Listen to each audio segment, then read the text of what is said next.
सम्राट अशोक का मानसेहरा शिला अभिलेख प्राचीन मौर्य साम्राज्य के सबसे महत्वपूर्ण ऐतिहासिक दस्तावेजों में से एक है। मानसेहरा शिला अभिलेख वर्तमान में पाकिस्तान के खैबर पख्तूनख्वा प्रांत के मानसेहरा शहर में स्थित है।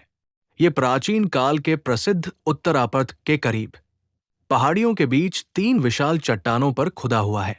ये अभिलेख सम्राट अशोक के शासनकाल लगभग 269 से 232 ईसा पूर्व के दौरान उनके राज्याभिषेक के 12वें वर्ष के बाद उत्कीर्ण कराया गया था। कलिंग युद्ध के बाद जब अशोक ने युद्ध की नीति को छोड़कर धम्मघोष को अपनाया, तब उन्होंने प्रजा के नैतिक उत्थान के लिए अपने साम्राज्य की सीमाओं पर ये संदेश लिखवाए। इस अभिलेख की सबसे बड़ी विशेषता इसकी लिपि है। जहां भारत के अधिकांश हिस्सों में अशोक के लेख ब्राह्मी धम्म लिपि में मिलते हैं, वहीं मानसेहरा अभिलेख खरोष्ठी लिपि में लिखे गए हैं। ये लिपि प्राचीन उत्तर पश्चिम भारत गांधार क्षेत्र में प्रचलित थी, जो दाईं से बाईं ओर लिखी जाती थी। इसकी भाषा प्राकृत है, जिसमें स्थानीय गांधारी प्रभाव देखने को मिलता है। प्राचीन काल में ये क्षेत्र गांधार साम्राज्य के अंतर्गत आता था। मानसेहरा एक ऐसा मुख्य मार्ग था जो मध्य एशिया, कश्मीर और भारतीय उपमहाद्वीप के बाकी हिस्सों को जोड़ता था।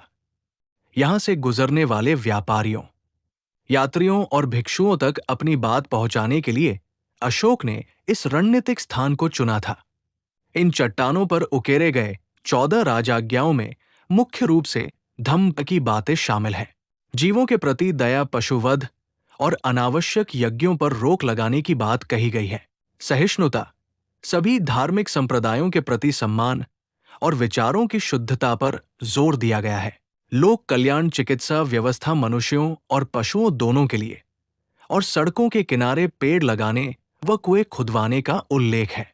धम्म महामात्र, समाज में नैतिकता फैलाने के लिए नियुक्त किए गए विशेष अधिकारियों का विवरण है। वर्तमान स्थिति, समय की मार और मौसम के प्रभाव के कारण इन चट्टानों पर लिखे अक्षर अब काफी धुंधले हो चुके हैं। यूनेस्को ने इसे विश्व धरोहर स्थलों की अस्थायी सूची में शामिल किया है और वर्तमान में इसे सुरक्षित रखने के लिए इसके ऊपर सुरक्षात्मक शेड बनाए गए हैं।